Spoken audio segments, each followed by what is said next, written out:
Hello students of class 12।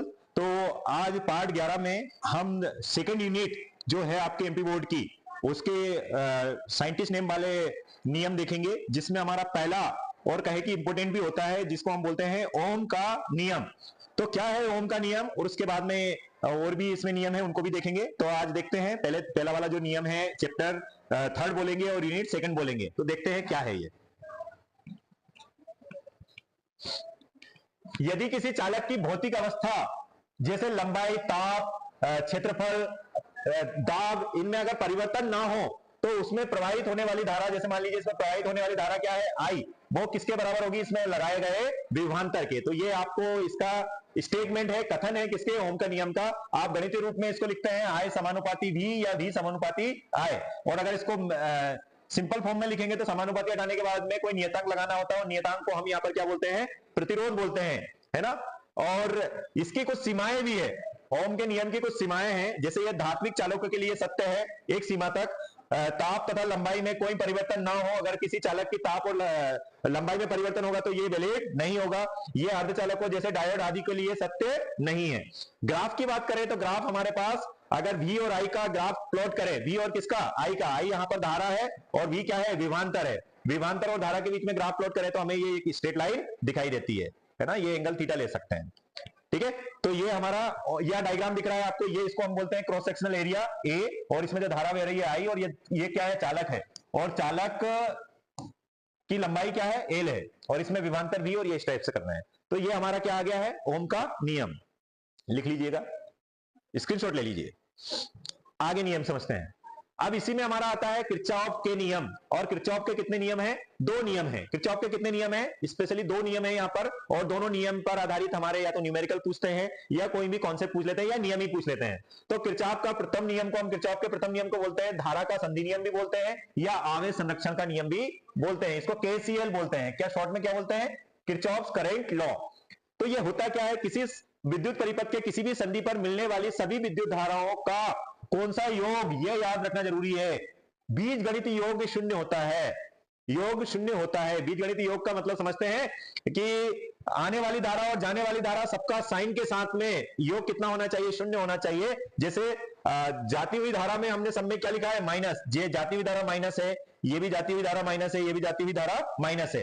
तो इन जाती हुई धारा ये I2, I3 और I5, ये सब क्या है, बाहर जा रही है, इसलिए माइनस इसमें चिन्ह परिपाटी यूज की। और आती हुई धारा को क्या लिखा है, प्लस लिखा है। जैसे I1 यहां पर आ रही है तो इसमें प्लस लिखा है, और I4 भी आ रही तो इसमें भी प्लस लिखा है। लेकिन सबका बीज गणितीय योग मतलब है, जाने वाली में माइनस साइन लगा दो, और आने वाली जो जंक्शन की तरफ आ रही है उसमें क्या लगा दो, प्लस लगा दो। लेकिन सबका साइन के साथ में योग जो होगा वो क्या हो जाएगा, शून्य हो जाएगा। यही हमारा संधि का नियम है। प्रथम नियम क्या, स्क्रीनशॉट ले लो। आगे बढ़ते हैं। किरचॉफ का द्वितीय नियम, जिसको केवीएल, किरचॉफ वोल्टेज लॉ या ऊर्जा संरक्षण का नियम भी कह सकते हैं, ये है क्या, पढ़ते हैं, किसी बंद विद्युत परिपथ के विभिन्न भागों में प्रवाहित होने वाली विद्युत धाराओं एवं संगत प्रतिरोधों के गुणनफल का बीज गणितीय योग, इसमें भी याद रखना है, बीज गणितीय योग उस बंद परिपथ में उपस्थित कुल विद्युत वाहक बलों के बीज गणितीय योग के बराबर होता है। मतलब ये बीज गणितीय योग किसका, कुल विद्युत वाहक बल का बराबर होगा।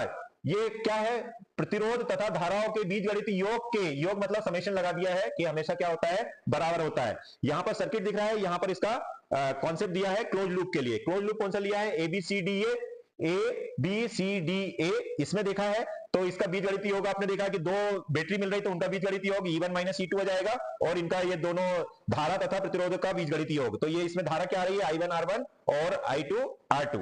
ऐसे ही दूसरे परिपथ में भी आप ऐसा निकाल सकते हैं। यहां पर ये लूप ले रहे हैं, इसका ध्यान रखना है। इसका अगर डेरिवेशन आप बोले तो डेरिवेशन बता दूंगा, बट अभी सिर्फ आपके अंडरस्टैंडिंग के लिए मैं सिर्फ नियम को समझा रहा हूं, है ना। गणितीय रूप ये है, इसका ध्यान रखना है आपको, है ना। ओके, इसके बाद में हमारा एक टॉपिक आता है जिसको हम बोलते हैं व्हीट स्टोन का सिद्धांत। व्हीट स्टोन, या हिंदी में आप व्हीट स्टोन लिख दीजिए, का सिद्धांत। व्हीट स्टोन का सिद्धांत क्या है, यदि व्हीट स्टोन सेतु, व्हीट स्टोन सेतु या व्हीट स्टोन ब्रिज बोल दीजिएगा इसको, संतुलन अवस्था में है। कौन सी अवस्था में है, संतुलन अवस्था में है, तो आईजी मतलब गैल्वेनोमीटर या धारा मापी जो होता है उसमें बहने वाली धारा का मान क्या हो जाएगा, शून्य हो जाएगा। शून्य हो जाएगा तो क्या, इसमें 4 प्रतिरोधों का आप संयोजन पहले कर लीजिए थोड़ा समझने के लिए। ये 4 प्रतिरोधों को आपने जोड़ लिया है ना। प्रतिरोधों को बताने के लिए आप जिगजैग बता दीजिए, ये एक प्रतिरोध हो गया, एक ये प्रतिरोध हो गया, एक ये प्रतिरोध हो गया और एक ये प्रतिरोध होगा। इस प्रकार से आपने 4 प्रतिरोधों का संयोजन किया है। इसको आप मान लीजिए P, Q, R और S और ये वाले इनको बोल दीजिए A, B, C और D। यहां पर हमें एक गैल्वेनोमीटर लगाना रहता है, उसका प्रतिरोध हम G बोल देते हैं। क्या बोल देते हैं, G बोल देते हैं। ये लगा दिया हमने। तो इसमें बहने वाली धारा जो है IG, इसका मान क्या होना चाहिए, शून्य होना चाहिए। यहां पर आप वोल्टेज लगाते हैं प्लस, इस टाइप से वोल्टेज लगा दीजिए। V आपने दिया, यहां से धारा जाएगी, धारा I होगी, ये दो भागों में विभाजित हो गई, I1 और ये जाएगी तो I2 मान लीजिएगा। यहां से यहां तक जाएगी, मान लीजिए इधर IG जाएगी तो इधर कितना हो जाएगा, I1 माइनस IG हो जाएगा। ऐसे ही यहां पर मान लीजिए IG आ रही है ना, वो संतुलन की कंडीशन में। तो यदि व्हीटस्टोन सेतु संतुलन अवस्था में है तो इसका सिद्धांत क्या होता है, ये हम अब ये डायग्राम की हेल्प से समझ लेते हैं। तो ये वाला प्रतिरोध का अनुपात इस प्रतिरोध के P अपॉन Q, मतलब ये प्रतिरोध अनुपात ये प्रतिरोध बराबर होगा हमेशा ये प्रतिरोध अपॉन ये, मतलब R अपॉन S। ये संतुलन अवस्था में व्हीटस्टोन सेतु का सिद्धांत है। आप डायग्राम समझ गए होंगे, पूरा डेरिवेशन नहीं है, सिर्फ सिद्धांत हम समझ रहे हैं। और व्हीटस्टोन सेतु का सिद्धांत किसमें, संतुलन अवस्था में है। धारा का मान, ये वाली धारा का मान शून्य हो जाता है, तब आप लिखते हैं ये प्रतिरोध बटे ये प्रतिरोध बराबर ये प्रतिरोध बटे ये प्रतिरोध। यही इसका सिद्धांत है। आई होप यूनिट सेकंड, ये कौन सी यूनिट के हैं, यूनिट सेकंड का है सिद्धांत। साइंटिस्ट नेम वाले तो यूनिट सेकंड का हमने कर लिया है। नेक्स्ट वीडियो में हम यूनिट थर्ड के साइंटिस्ट वाले नेम, जैसे आपने सुना ही होगा बायोसेवर्ट का नियम है, एम्पियर का नियम है ना, ऐसे और भी नियम आते हैं, लॉरेंज बल क्या है, ये सब चीजें जो साइंटिस्ट के नेम वाले हैं वो नियम को समझेंगे। Okay, thank you.